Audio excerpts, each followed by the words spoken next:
Hello students आपको समस्त को साइकोलॉजी ऑनर्स क्लास को स्वागत पिलामाने वर्तमान वीडियो रे आमे जानिबा आपनमानकर प्लस 3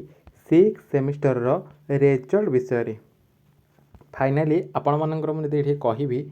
आपनमानकर 6 सेमिस्टर सरी गला ठीक अछि से आपनमानकर उत्कल यूनिवर्सिटी हो रमादेवी हो रेभेन्सा हो राजेंद्र हो किंबा आपनमानकर संबलपुर हो ब्रह्मपुर हो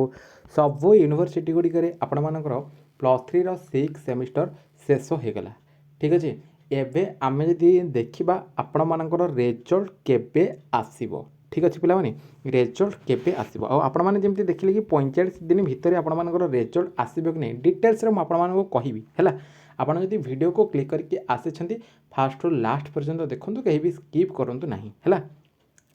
आउ जो मैंने आम चैनल सहित नुआ कर चैनल को सब्सक्राइब कर दिंतु पाखे थी नोटिफिकेशन बटन को ऑल रे सेट कर दिंतु जहाँद्वारा कि जिते ये टाइप किसी इंपोर्टेंट अपडेट्स देवी सर्वप्रथम नोटिफिकेशन आपण मान पाखे पहुँची पार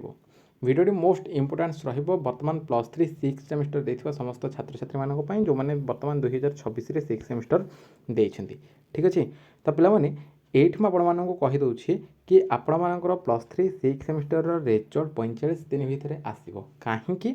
ना देखु ये जदि आम देखा आपण मैंने बर्तमान हायर स्टडी कि प्लानिंग करछन्ती हैला के पिला माने पीजी करेंगे किए बीईडी करेंगे एवं आम देखा को मैंने एमबीए करेंगे एमती विभिन्न प्रकार हायर स्टडी जहाँ भी रही पिला माने से एडमिशन करेंगे हैला हेले एगुड़िकर बर्तमान आम देखा एगुड़िकर एंट्रांस बहुत जल्दी हवाक जाऊँगी अलरेडी पे फॉर्म पकई देछन्ती अप्लाई कर देछन्ती सेमानकर आरंभ हवाक जाऊँगी एंट्रांस यही सब एंट्रांस गुड़िक आपर निहाती भाव में हो एंट्रांस देबा पर एगुड़िकर रिजल्ट आसीबो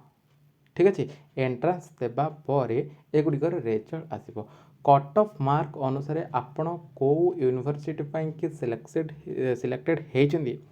से अनुसार आपण मानकर एडमिशन हेबो ठीक अच्छे किए उत्कल यूनिवर्सिटी पीजी करेंगे से रैंक अनुसार माने कट ऑफ मार्क अनुसार किए को यूनिवर्सिटी एडमिशन करेंगे को मैंने संबलपुर करेंगे को मैंने रमादेवी करेंगे को मैंने रेभेन्सा करेंगे है एमती विभिन्न प्रकार ब्रह्मपुर यूनिवर्सिटी रही राजेंद्र रही विभिन्न प्रकार यूनिवर्सिटी गुड़िकर ऑटोनोमस कॉलेज गुड़िकर जो भी पीजी कर एडमिशन करेंगे हेले यही जो एडमिशन करेंगे से लगे आपण मानक दरकार सबू डॉक्यूमेंट्स है जमती कि आपण मानकर पासपोर्ट ठू आरंभ करके आधार कार्ड ठू आरंभ करके 10th प्लस 2 सर्टिफिकेट ठू आरंभ करके इनकम सर्टिफिकेट कास्ट सर्टिफिकेट यही सब आपण मानकर दरकार पड़ो निहाती भाव में ता सहित आपण मानकर ग्रेजुएशन कंप्लीट होइथिबार गोटे प्रमाणपत्र आपण को दबाक पड़ो नहले आपण माने एडमिशन करें ना हेले आपण पाखे एवं जदि देखा किसी भी प्रमाणपत्र आपण पाखे ना आप ग्रेजुएशन पास कर ठीक अच्छे ताहले प्रमाण केते बेले आपण मान दे परिबे ना जेतिक बेले आपण मान को प्रोविजनल सर्टिफिकेट मिलिबो बा प्रोविजनल सर्टिफिकेट टी देखै कि आपण प्रमाण स्वरूप एडमिशन करि परिबे हेले आम जदि देखा एगुड़िकर एंट्रांस बर्तमान हो एंट्रांस हो सारापर से तार रिजल्ट मध्य घोषणा करदेव घोषणा हो सारापर से समय देव जे एतिक दिन भितर आपण मैंने एडमिशन करने को पड़ो तो से लगे पूर्वर आपण मानकर जदि आम देखा 45 रु 50 दिन है 45 रु 50 दिन भितर माने देखिए गोटे 1.5 मास भितर आपण मानकर 1.5 मास प्लस से भितर आपण मानकर रिजल्ट आसो कहीं ना सेगुड़िक आपण मानकर खाता देखा प्रक्रिया आम यदि देखा ये आप देखिपे apply for examinership for plus 3 6 semester regular valuation है तो यहाँ आप कौन ना खाता देखा कि आसीगला है जो मैंने भी खाता देखा जी से मैंने आई उपर क्लिक कर सारापर ये आपको देखी दूसरी तापर ये आपर आसीज पेज है ये आपण मैंने देखिपे जे कौन रही applicant for examinership for valuation of answer scripts of plus 3 6 semester regular examination 2026 ये आमर रही सिलेक्ट डिपार्टमेंट ये आम सिलेक्ट करवा विभिन्न प्रकार डिपार्टमेंट गुड़िक आसो है जमीक आर्ट्स विभिन्न सारा डिपार्टमेंट रही साइंस विभिन्न सारा डिपार्टमेंट रही है ଏଠି ରହିଛି ଏଣ୍ଟର ଟିଚର କୋଡ୍। ଏଠି ଯେଉଁମାନେ ବି ଖାତା ଦେଖିବା ପାଇଁ କି ଯିବେ ସେମାନଙ୍କର ଗୋଟେ କୋଡ୍ ରହିଛି, ସେମାନେ ସେଠି କ୍ଲିକ୍ କରିବେ, ସେମାନଙ୍କର ଡେଟ୍ ଅଫ୍ ବାର୍ଥ ଦେବେ, ମୋବାଇଲ୍ ନମ୍ବର ଦେବେ, ସେମାନେ ଇଏ କରିକି ସେମାନେ ତାଙ୍କର କ'ଣ ଏଠି ଆପ୍ଲାଏ କରିବେ। ହେଲେ କେଉଁଥିପାଇଁ ନା ଏଠି ଆପଣମାନଙ୍କର +3 6 ସେମିଷ୍ଟର ଖାତା ଦେଖିବା ପାଇଁ। ତାମାନେ ଖାତା ଦେଖା ପ୍ରକ୍ରିୟା ଅଲରେଡ଼ି ଆମେ ଯଦି କହିବା ଇଏ ଆରମ୍ଭ ହେବା ଉପରେ ବା ଆରମ୍ଭ ହୋଇଗଲାଣି ବୋଲିକି ଆପଣମାନେ ଜାଣି ନିଅନ୍ତୁ ହେଲା। କାରଣ ଖାତା ଦେଖା ପ୍ରକ୍ରିୟା ଆରମ୍ଭ ହେଇକି ଆପଣମାନଙ୍କର ସେ ରେଜଲ୍ଟ ଆସିଲେ ପୁଣି ଆପଣମାନଙ୍କୁ ପ୍ରୋଭିଜନାଲ୍ ମାର୍କସିଟ୍ ମିଳିବ। ତାପରେ ଆପଣମାନେ ତାକୁ ନେଇକି ଯିଏ ବି ଯେଉଁ ଲାଇନ୍ ଆଗକୁ ଯିବାକୁ ଚାହିଁବେ ହାୟର ଷ୍ଟଡ଼ି କରିବା ପାଇଁକି କରିବେ। ତେଣୁ ଏଇ ଯେଉଁ ଆପଣମାନଙ୍କର +3 6 ସେମିଷ୍ଟର ରେଜଲ୍ଟ ଇଏ ବହୁତ ମାନେ ଅଧିକା ସମୟ ଲାଗିବ ନାହିଁ। ଆମେ ଯଦି ଦେଖିବା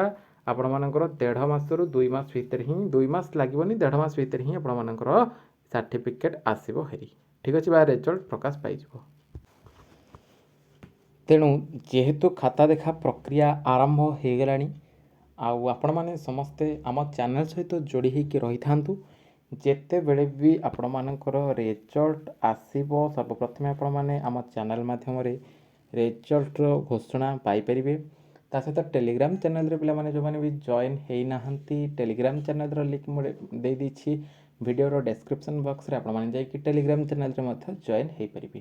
ଆଉ ଗୋଟେ କଥା ଏଠି ଆପଣମାନଙ୍କୁ ମଧ୍ୟ ମୁଁ କହିବାକୁ ଚାହିଁବି, ବର୍ତ୍ତମାନ ଆପଣମାନଙ୍କର ତ +3 6 ସେମିଷ୍ଟର ସରିଗଲା, ଆପଣମାନଙ୍କର ଗ୍ରାଜୁଏସନ୍ କମ୍ପ୍ଲିଟ୍ ହେଇଗଲା। ବାକି ଆପଣମାନଙ୍କର ଡିପାର୍ଟମେଣ୍ଟରେ ଯେଉଁ ବି ସେକେଣ୍ଡ ଇୟର୍ରେ ବର୍ତ୍ତମାନ ଜୁନିୟର ମାନେ ରହିଛନ୍ତି 4th ସେମିଷ୍ଟରରେ, ଠିକ୍ ଅଛି, ତ ସେମାନଙ୍କୁ ଆମ ଚ୍ୟାନେଲ୍ ସହିତ ଟିକେ ଯୋଡ଼ି କରାଇ ଦିଅନ୍ତୁ। ଏଇଥିପାଇଁ କି ସେମାନଙ୍କର ଯେଉଁ ରହିଛି ବର୍ତ୍ତମାନ 4th semester, 5th semester, 6th semester, ସେଇ 3ଟା ସେମିଷ୍ଟରର ଯାହା ବି ରହିଲା, ଠିକ୍ ଅଛି, ସେଇ 3ଟା ସେମିଷ୍ଟରର କ୍ଲାସ୍ ସେମାନେ ଆମ ଚ୍ୟାନେଲ୍ ମାଧ୍ୟମରେ କରିପାରିବେ। ଏବଂ ଆପଣମାନେ ଯେମିତି ବର୍ତ୍ତମାନ ଗ୍ରାଜୁଏସନ୍ କମ୍ପ୍ଲିଟ୍ କଲେ, 6 ସେମିଷ୍ଟର କମ୍ପ୍ଲିଟ୍ କଲେ, 6 ସେମିଷ୍ଟରରେ ପହଞ୍ଚିଲେ ଏବଂ ତା ସହିତ ବେଷ୍ଟ ମଧ୍ୟ ଦେଲେ ଏକ୍ଜାମ୍ରେ, ସେମାନେ ମଧ୍ୟ ସେହିଭଳି ଭାବରେ 6 ସେମିଷ୍ଟରରେ ପହଞ୍ଚି ସେମାନେ ମଧ୍ୟ ନିଜ ନିଜର 100% ବେଷ୍ଟ ଆମ ଚ୍ୟାନେଲ୍ ମାଧ୍ୟମରେ ଦେଇପାରିବେ ହେଲା। ଆଉ ବ୍ୟସ୍ତ ହେବା କିଛି ଆବଶ୍ୟକ ନାହିଁ, ରେଜଲ୍ଟ ଭଲ ଆସିବ ବୋଲିକି ଆଶା ରହିଛି। ଖାତା ଦେଖା ଆରମ୍ଭ ହେଲାଠୁ ଆପଣମାନଙ୍କର କ'ଣ ରହୁଛି କ'ଣ ନାହିଁ ସେ ବିଷୟରେ ମୁଁ ଆପଣମାନଙ୍କୁ କହିବି ହେଲା, ସମ୍ପୂର୍ଣ୍ଣ ଅପଡ଼େଟ୍ସ ଦେବି, ଯାହା ବି ଅପଡ଼େଟ୍ ଆସିବ। ଆଉ ବହୁତ ଖୁବ୍ କମ୍ ଦିନ ଭିତରେ ହିଁ ଆପଣମାନଙ୍କର ରେଜଲ୍ଟ ଆସିବ। ମୁଁ ଆପଣମାନଙ୍କୁ ଯେମିତି କହିଲି କି ହାୟର ଷ୍ଟଡ଼ି ପାଇଁକି ଆପଣମାନଙ୍କୁ ନିହାତି ଭାବରେ ସାର୍ଟିଫିକେଟ୍ ଦରକାର, ପ୍ରୋଭିଜନାଲ୍ ମାର୍କସିଟ୍ ଆପଣମାନଙ୍କର ଆସିଲେ ହିଁ ଆପଣମାନେ ଆଡ଼ମିସନ୍ କରିବେ। ସେପଟେ ସେ ପିଜି ପାଇଁକି ତାଙ୍କର ପ୍ରୋସେସ୍ ଆରମ୍ଭ ହୋଇଗଲାଣି, ପିଜି ବିଏଡ଼୍ ହେଉ ସେ ତା'ର ଏଣ୍ଟ୍ରାନ୍ସ ପାଇଁକି ମାନେ ଆରମ୍ଭ କରିଦେଲାଣି ପ୍ରୋସେସ୍। ଏଣ୍ଟ୍ରାନ୍ସ କରିସାରିଲା ପରେ ଏକ୍ଜାମ୍ କରାଇଦେବ, ଏକ୍ଜାମ୍ କରାଇକି ରେଜଲ୍ଟ ଘୋଷଣା କରିଦେବ, ତାପରେ ସେ କହିବ ଏତିକିରୁ ଏତିକି ଦିନ ଭିତରେ ଆଡ଼ମିସନ୍ କରିବାକୁ ପଡ଼ିବ ହେଲା। ତ ସେଇ ଅନୁସାରେ ଆପଣମାନେ ଆଡ଼ମିସନ୍ କରିବେ। ଯଦି ଆପଣମାନଙ୍କ ପାଖରେ ପ୍ରୋଭିଜନାଲ୍ ସାର୍ଟିଫିକେଟ୍ ନଥିବ ଆପଣମାନେ ଆଡ଼ମିସନ୍ କରିବେ କେମିତି ହେଲା, ସେଇଟା ବି ୟୁନିଭର୍ସିଟି ବୁଝୁଛି ଆପଣଙ୍କ କଥା ହେଲା। ତ ୟୁନିଭର୍ସିଟି ଜାଣୁଛି ସେଇ କି ଦିନ ଭିତରେ ଆପଣମାନଙ୍କର ରେଜଲ୍ଟ ଘୋଷଣା କରିଦେବ +3 6 ସେମିଷ୍ଟର ରେଜଲ୍ଟ। ଆଉ ଯେଉଁଟା ବି ଆପଣମାନଙ୍କର ଆସିବ ଟୋଟାଲ୍ 2750ରୁ ସେଇଟା ଆପଣମାନଙ୍କର କାଉଣ୍ଟ ହେଇକି ମାର୍କଟା ଆସିବ।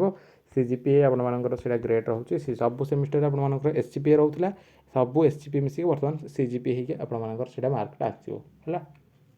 କେମିତି ଆସିବ, କେମିତି ଆମେ ହିସାବ କରିବା, ଟୋଟାଲ୍ କେତେ ମାର୍କ ରହିଲା, ସବୁକିଛି ମୁଁ ଡିଟେଲ୍ସରେ ଆପଣମାନଙ୍କୁ କହିବି ହେଲା। ଯେବେ ବି ରେଜଲ୍ଟ ଆପଣମାନଙ୍କର ଆସିବ ସବୁକିଛି ଡିଟେଲ୍ସରେ ଆପଣମାନଙ୍କୁ ମୁଁ ଅପଡ଼େଟ୍ କରାଇବି ଓକେ। ଆଉ ଯଦି ପିଲାମାନେ ଡାଉଟ୍ କିଛି ରହିଛି ଭିଡ଼ିଓ କମେଣ୍ଟ ସେକ୍ସନରେ ଆପଣମାନେ କମେଣ୍ଟ କରିବେ, ରିପ୍ଲାଏ ମୁଁ ନିହାତି ଭାବରେ ଦେବି। ସେ ରିଲେଟେଡ୍ କ୍ଲାସ୍ ଏବଂ ଭିଡ଼ିଓ ମଧ୍ୟ ଆପଣମାନଙ୍କ ପାଇଁ ଆଣିବି। ବର୍ତ୍ତମାନ ଭିଡ଼ିଓରେ ଏତିକି, ପୁଣି ଦେଖା ହେବ ଆଉ ଏକ ଭିଡ଼ିଓରେ। ରହୁଛି, ନମସ୍କାର।